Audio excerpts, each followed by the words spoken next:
Meet incredible women transforming challenges into success and redefining empowerment. Who are rewriting the rules, shattering expectations, and refusing to fade into the background. Empowered women say no to being defined by their challenges in a world that tries to silence and sideline them. Roars Boldy celebrates the remarkable journeys of women who have transformed their struggles into stepping stones to success. So grab your coffee or tea, settle in, and get ready to be inspired and fired up.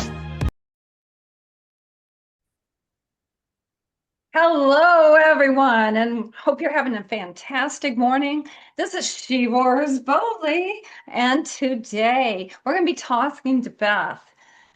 Beth, you want to tell them what you do and a little bit about yourself? Absolutely. Absolutely.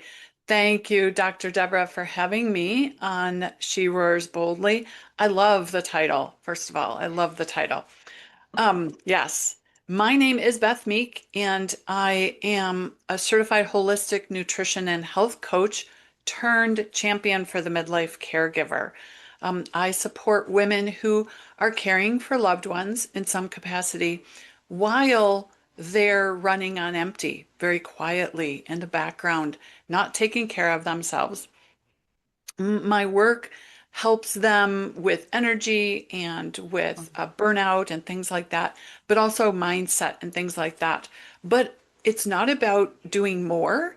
It's about redefining self-care as something that supports her in the unpredictable life that she finds herself in, because so many caregivers allow caregiving to have them lose their health. They actually lose their health during caregiving, and that's what I'm trying to help women prevent. And that came from 2 seasons of my own caregiving.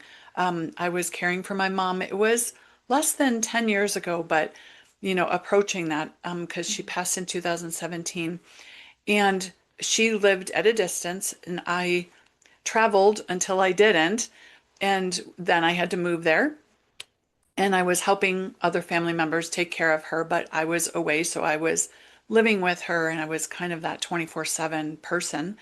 I lost my job during that time, didn't lose my husband, I like to say. And I understand that, they needed someone, but it took its toll on relationships. It took its toll on, obviously, on finances, things like that. Right. When I came home, after my mom had passed, I was burned out. I was anxious. Felt guilty about everything, because I felt guilty about trying to take care of myself and trying to live my own life. And I felt like I had lost my life. I thought, where do I belong? What do I do? I knew how to take care of myself because of being a nutritionist and health coach. I knew how to get back on that track. But so many women don't. And my thought was, there have to be other women who have experienced this, not maybe at a distance, but are burning out while caring for someone else and don't know how to take care of themselves during the season. So that's why I do what I do. I love helping other women understand that. And really, it starts in the mind. It starts in the feeling worth taking care of, being taken care of, just like you're giving the care. But we fall to the bottom of our priority list. So Yeah, I can think of so many situations that women might be in. Maybe they have a special needs child that that's true. is still living with them as an adult. Yes. Oh, I mean, absolutely. yeah, it's hard. Why do we as women do that? Why do we feel that we don't need to take care of ourselves, and that we feel guilty about it when we're in Yeah. situations, high tense situations like what you're talking about? Yeah. Why I think we do it most is, in my opinion, is that because we don't see ourselves as important as we see other people. And we don't see, we've also, in my opinion, heard in society for a long time that Mhm. self-care is selfish, that taking care of yourself or doing something for yourself when someone else in your life, such as a mother of a special needs or Oh, yeah. a daughter of a mom who's ill or a dad who's ill, that that's viewed as selfish, that we shouldn't take care of ourselves because we have this responsibility in front of us. And granted, we do. And Yeah. I am the first to admit that caregiving is a is a sacrificial season. It is a Right. season where your life changes. But I'm also of the opinion and belief that if we lose ourselves and our own health, what good are we to the person we're Right. trying to help? Yeah. I mean, how can we help someone if we're sick and burned Yeah, out? And if we're burned out, we're probably going to get sick. yeah, So who's going to take exactly. care of both of us then? That's right. That's right. And you know what we are doing more today than we have been in a long time is that we're trying to keep um, older people, elderly, in their homes longer because Oh, absolutely. the facility, and it is excellent, but the reason is because facilities cost so much and the supply is greater than the demand right now. Is that right? Right. No, the demand. No, the demand is we have too many people aging and the supply for those facilities is, they're booked. So we are doing everything we can to keep the elderly healthy and in their homes. And I do think that's wonderful as well. And as a family caregiver, excuse me, we did attempt to do that for my mom as long as she could. And we did. She stayed in her house as long as she could. However, the other side of that coin is that as we help people stay in their homes longer, they need care in their homes. So one Mhm. thing that changes is then you need businesses, and this is not me, businesses who have professional caregivers who come in and sit or take the people to grocery shopping or help with their meds or whatever it is they do. And I am familiar with some organizations that do that. Right. Then the other side is the family, right? The family, the brunt, even when there's a caregiver coming in, the family needs to monitor that, needs to make sure they're caring for mom or dad the way they need to be cared for, um, as well as there's still, you visit, you go, you do grocery shopping, you do what's needed. So, taking care and seeing that those family caregivers, and most often those are women, are being taken care of themselves and knowing that they need that time to take care of themselves is is the other side of that coin. And the statistics out there, I won't say the exact number because they are staggering, but it's between 40 and 50% of caregivers, especially the older you are, do not outlive the person they're caring for.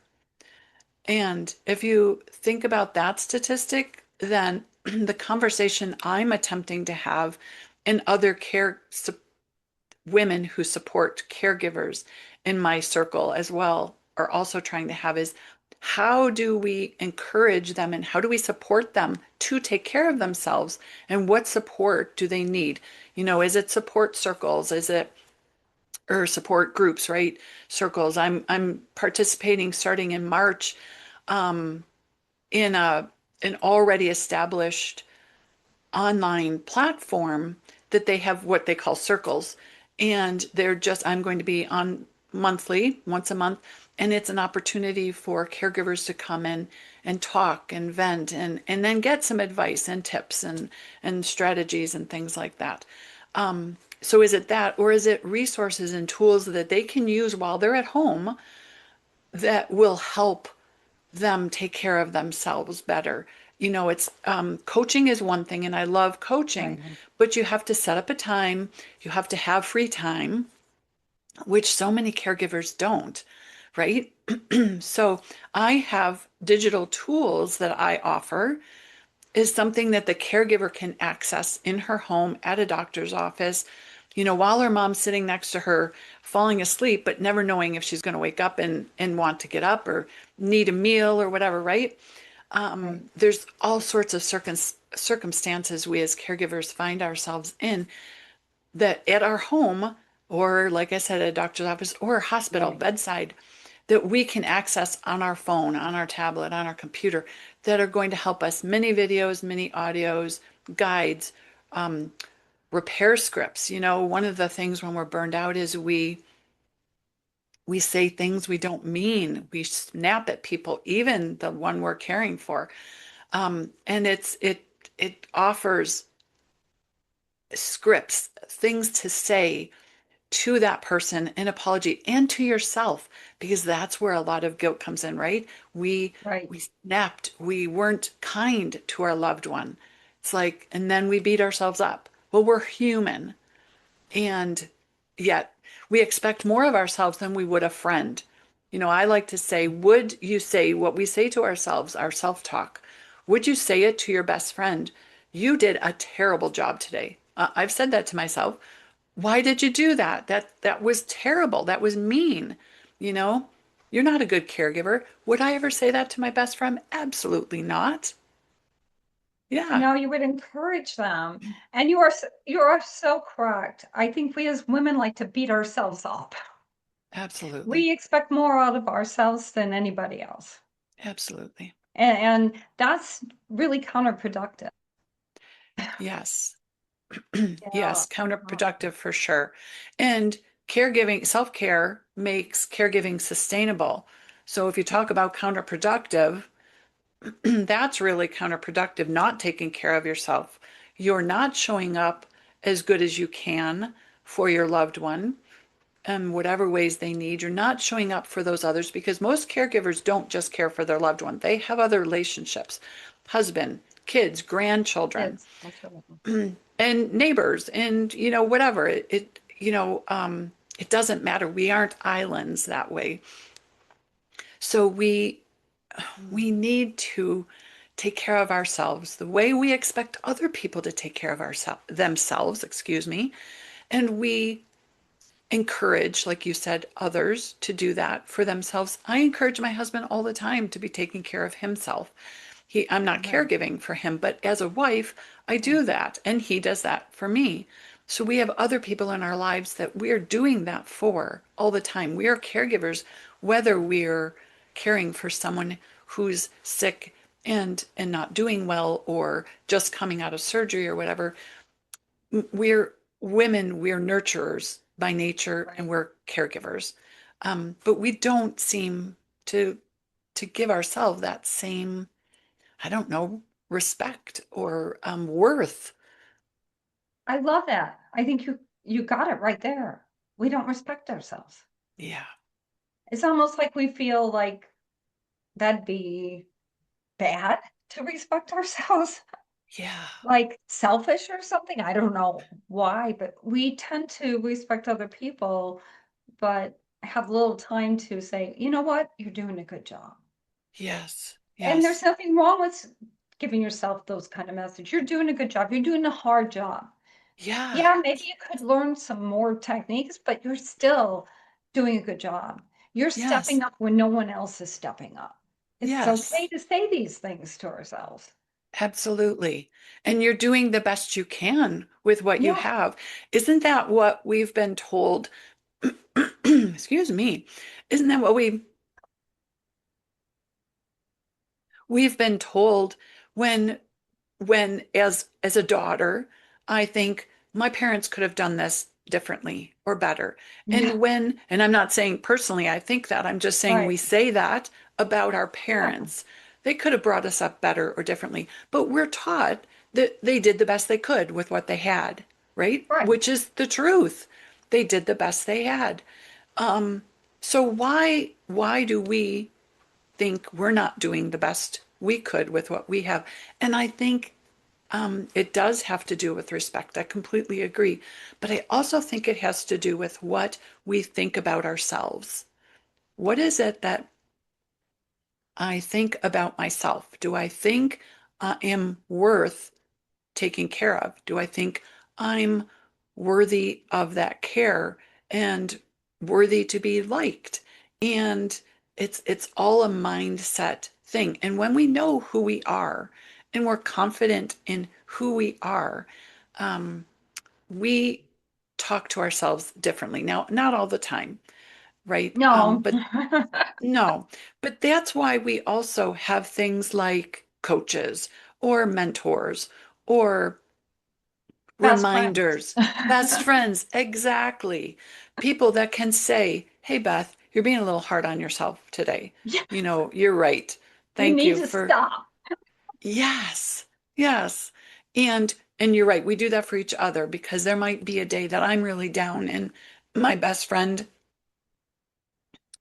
encourages me, and then the next day she's down or whatever. So we do that for each other. You're right. Right. Um, yeah. Wow. Yeah, caregiving is hard, and yet we keep doing it and we keep showing up. And that's the good news because our families are being taken care of. The bad news is that we don't think we can be taking time for ourselves. And that's what I like to help women understand. And you know what? It doesn't mean that you get more time in your day. It doesn't mean you have to add more to your to-do list. That's part of the problem. But it's understanding that you already have some time that you could use. And I help women find that time and then know how to use it. It's not about going out to have a massage. If you can do that while you're caregiving, you go do that. But my season of caregiving, and I did have a second season of caregiving, the first one, though, did not allow me to do things No. like that. I had to find the simple little things that allowed me to take care of myself, the connections, the little connections. You know, the shower in the morning, the um, um, reading the book, doing the journal entry. Right. But the 5 minutes, the 10 minutes, we're not talking about large chunks of time. And again, that's where some of my tools come in. They are encouraging and promoting the caregiver to take care of herself in these ways that she might not even see. That's the other side of caregiving too, right? We are so Right. into it that sometimes the simplest and the most easy and most common sense even ways we can take care of ourselves don't come to us. Yeah. And there are resources in a lot of towns that you can tap into. Yes. What one I was because I study gerontology too, but it that is a memory cafe, and I didn't know we had one in our town. It's at a church, and you can drop a person that has the dementia or Alzheimer's there, and they do music with them and Okay. singing because music works. Yes. Yes, I Yes. mean, they may not remember their name, anything about anything, but when they hear that music, I've actually seen comatose people in nursing homes when Yes. me and my grandkids used to go sing for them, actually perk up and start singing.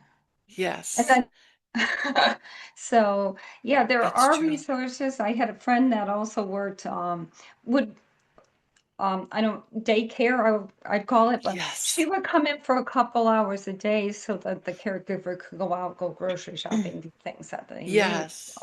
there's Yes. I encourage them to seek out. You don't have to be Absolutely. alone. You don't have to do it yourself. That's And most of right. those services are not super expensive Yeah. for hourly. Memory Yeah. care is definitely free. So Yes. look what your town has. They may have something. Google. Absolutely. Yeah. And the respite care is what you're talking about. The people to come in, you know, for an hour or two or whatever that is, or to help with meds or to help with a meal, you know, or whatever. And Right. that is widely available. And that's what I was saying, that as we Yes. encourage people to stay in their homes, those businesses are going to boom, right? And Right. that's not me, but yes, there are many. And I love what you said, the memory care. You're right. Look at your churches or your Right. your community centers or things like that that have organized opportunities for that, because that is another opportunity for you to have respite, the caregiver to have respite. And music, you mentioned music is Oh, universal, right?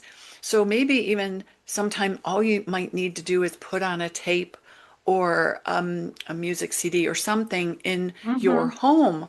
If someone's getting agitated or something, that might be something that you don't even think of, and you might be so frazzled you don't think of it, but something Maybe like that make a might help. list. Yes, A yes, list of possibilities for when you're frazzled. Then go down the absolutely. list and say, maybe I can try that. Because yeah, um, I was talking at a gerontology conference with someone, and they were saying that there was this woman who hadn't responded for years, and they have a thing that they can put them in with headphones on, Oh, and she was actually moving. She had wasn't even moving prior to that when she heard the music. Music is yeah, huge. I'm a big music yes, person, but it is huge. It absolutely. taps in things in our brain, bad and good, Mm, depending mm. on your music. Yeah, I mean, I got to put absolutely. that disclaimer out, but yeah, That's right. And that's true. That makes me remember when I was caregiving for my mom, being at a distance. I was in the car quite a bit, rental car, but I was in the car quite a bit. So I would turn the radio on, and invariably some positive. I like to listen to Christian music, very uplifting. So invariably something very positive and uplifting came on that I was able to, music wise, that I was right. able to. I did jot down a lot in my journal at the time, and it it continued to inspire me. It kept me going. So music, not just for the person you're caring for, your loved one, but But also for the caregiver, exactly, can be a source of that yeah, inspiration. it was just making me think, if you're, particularly if you respond with the person you're caregiving to certain types of music.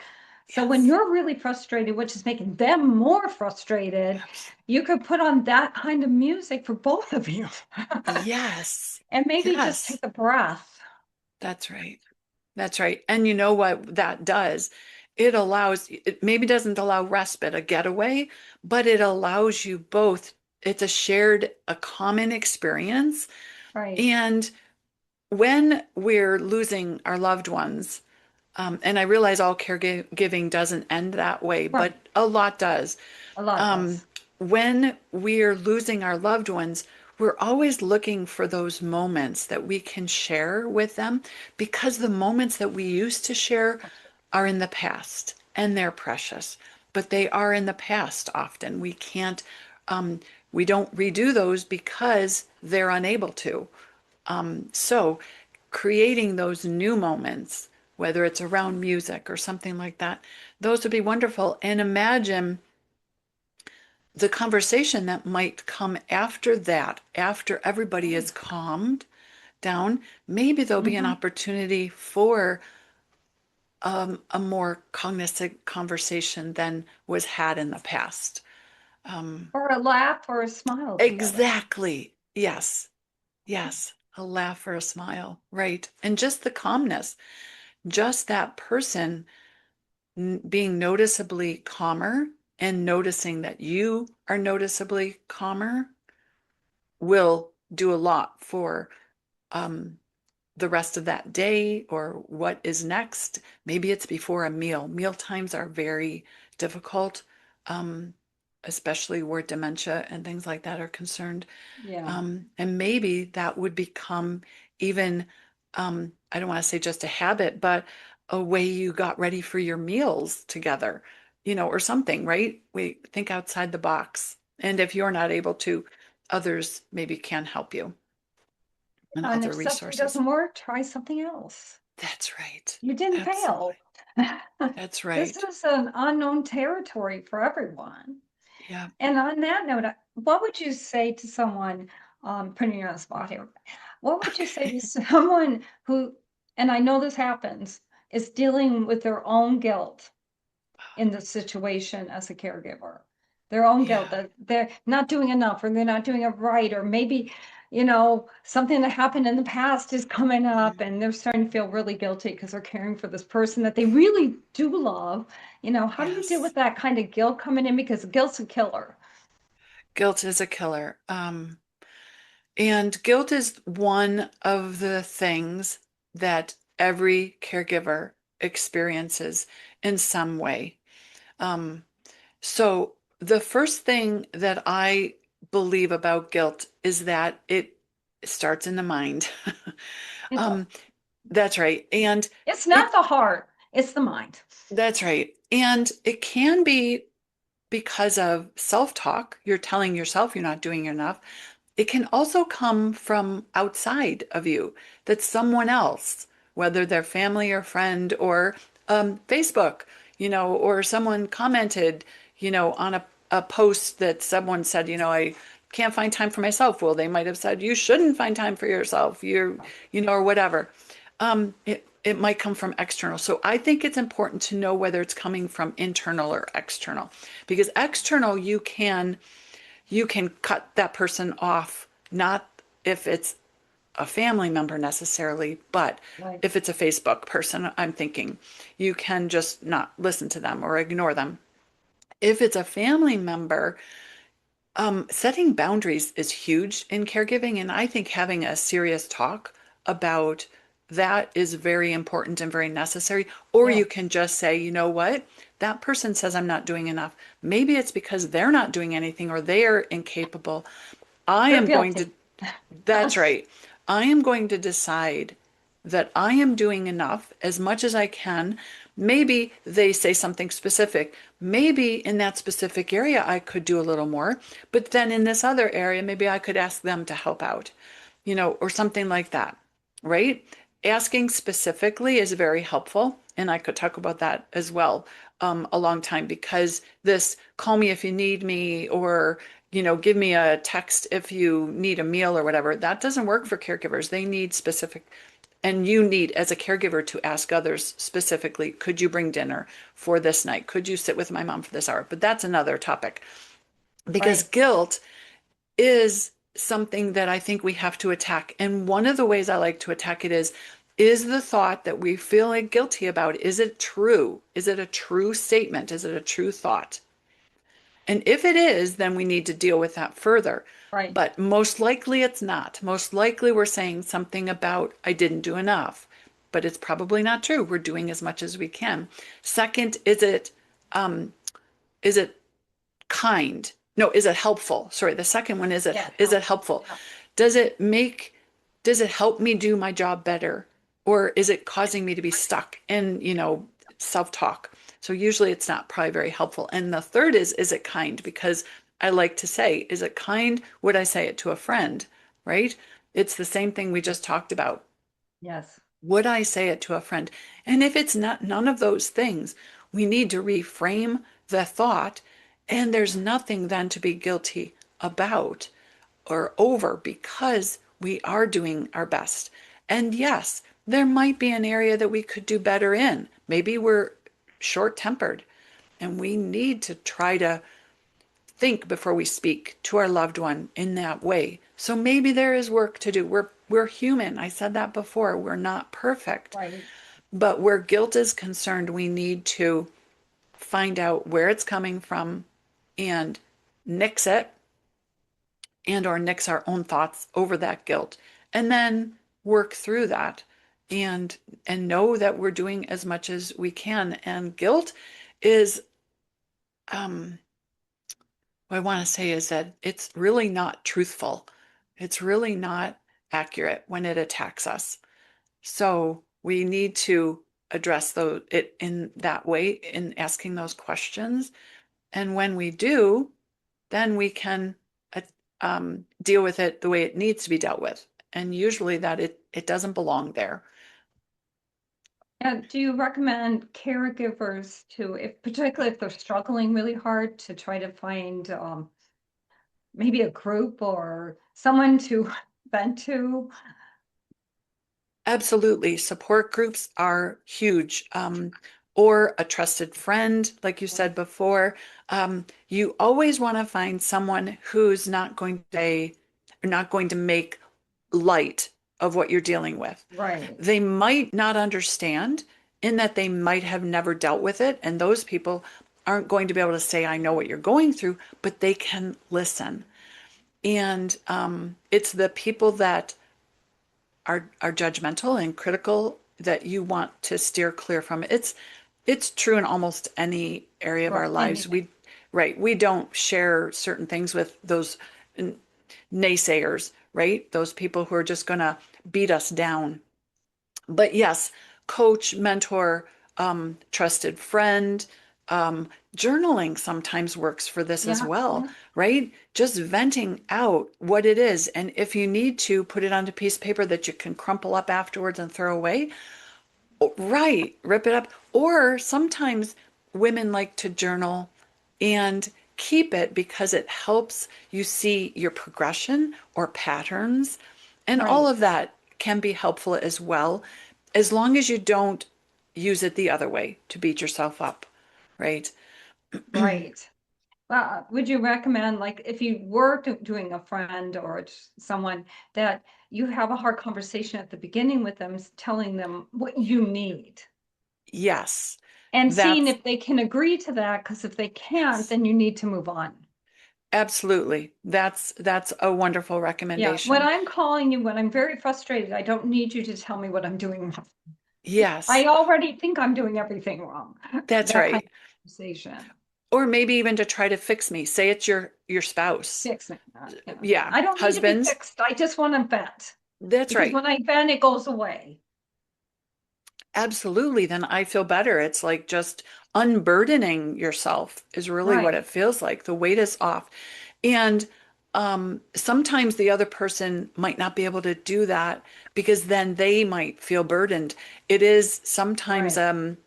an unusual person or a more Right. less, that can take that on and disperse it themselves. And I find sometimes the spouse isn't the best person because you live, Usually isn't. no, you're too close. They know you too well. They know Right. possibly family or other situations. It's often a girlfriend, right? Or a Yeah. trusted friend in that way. Even a workmate sometimes that you've just, Yeah. really well. It might not be your best friend, but a person who knows Yeah. you well enough to be able to listen, like you say. And yes, saying this is really what I'm going to need when I call you. I have a gal in town who is currently a caregiver, and I'm keeping connected with her. And what she likes to do is refer to these people that she has in her corner as her team, her caregiving, her self-care team. Oh, wow. I love that. Yeah, yeah, because she knows that if she's got this issue, she's going to go to this person. And if she's got this issue, she's going to go to that person. So then you've got someone on your team, so to speak, that you can vent to that will not try to fix you, right? Isn't that, I Yeah. know, I You said could I'm going have to a steal that. team. You could have like somebody who likes to cook and have them on your team for Yes, a night.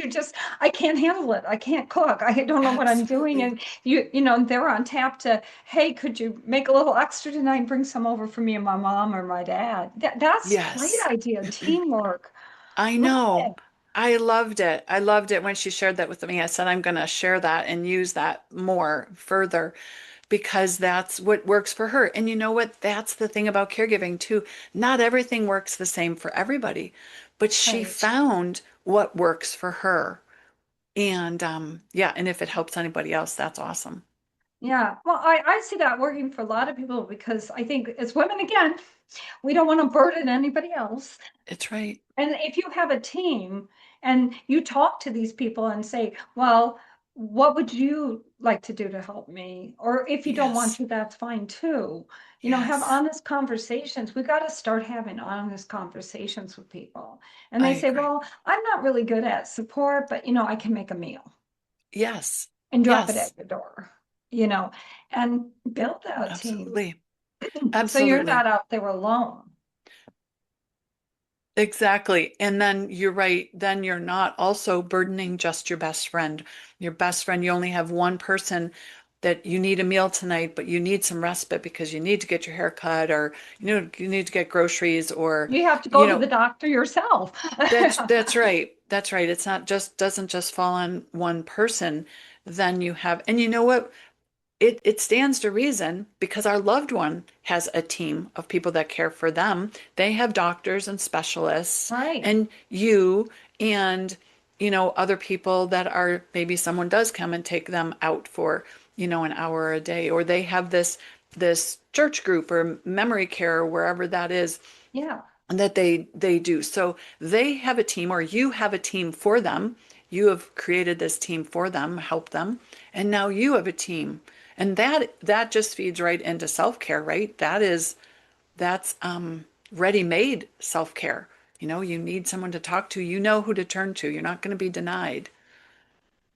Yeah. So everybody that's out there listening that is in that situation, has been in that situation, and probably will be in that situation at some point. Yes. Um, Tell them how they can get a hold of you to be proactive and Yes. reactive. Yes. Yes. Yes, tell Ideally, yes, thank you, Dr. Deborah.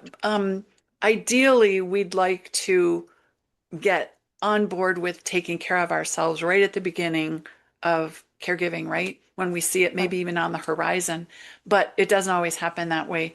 So, I have a new website, and it is bethmeekcoach.com. And I know Dr. Deborah has that in her notes and that. And on there, you can see all the different things that I offer. And I do have quite a few different services as well as products, mostly because as a caregiver myself, I knew the different things I needed. Um, I have something called a pause for caregivers, where it's just time to take a half hour away just to come and listen or talk or whatever it is you want to do. It's kind of a play on a support group. It's come as you are, though. You don't have to have your camera on. You don't have to talk. It's guided by me only, so that there's not just nothing happening for 30 minutes. And that is free. And then I do have yeah, one of my favorite products is called Self Care Isn't Selfish. And that is a complimentary product you'll find on my website. And it just helps you understand. To me, it starts right at the beginning, the mindset that self-care isn't selfish and it can't be. And then I have other products. The Burnout Breakthrough is one of my favorites. And that helps women with the burnout issue and regaining energy and things like that.